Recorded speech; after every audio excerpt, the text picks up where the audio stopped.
and we are going to perform lab number 6 of DSP. So here in task 1 we have to find the decimated and the reconstructed signal. So we have a signal x is equal to this, and then we have a decimation factor m is equal to 2.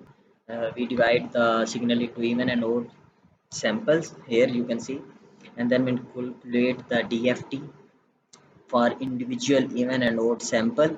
So here you can see, then we merge both of these samples using this formula, and we display the result using display function in MATLAB. Here we display the original signal, here we display the decimated signal, and here we display the reconstructed signal. So by running this code, we are getting the output as original signal, this, and then the decimated signal 1357, and then the reconstructed signal. Here you can see column 1 and through column 5 you can see that. So in task 2 we have our given signal this, and then in decimation factor m is equal to 2.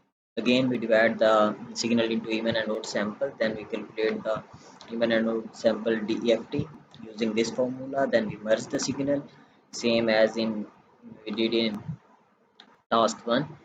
Then we compare the DFT with standard MATLAB function. Here you can see display DFT of x1 and FFT of x1 and decimated x1.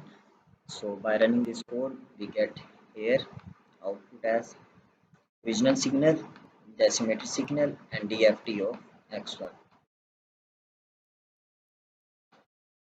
In task 3, we have two signal x and y. Here you can see. Then we have decimation factor, which is 2. We divide our signal into even and odd sample. Here you can see for x 1:2 and x is equal to 2 ranges to 2, and then y is 1 ranges to 2 and same. Then we calculate DFT for even and odd sample separately. Here as you can see, we use this formula to calculate DFT and FT. Then we merge our signal using this formula. You can see here n is the length of x is equal to 0 and y is equal to 0. Then we display the original and decimated signal using display function. Here we display the original signal, here we display the decimated signal, and then we compare our both signal DFTs with standard MATLAB function. So by running this code, we getting output as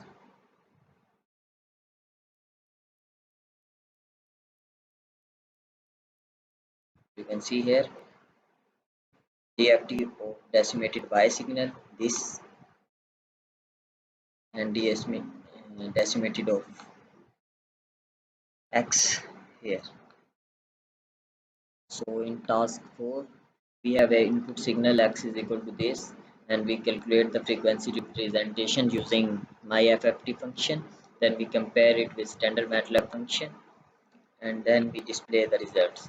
So here, this is our MATLAB FFT, you can see, and this is our column 6 my FFT column. This is our output. So in task 5, we have a signal w, x, y, and z.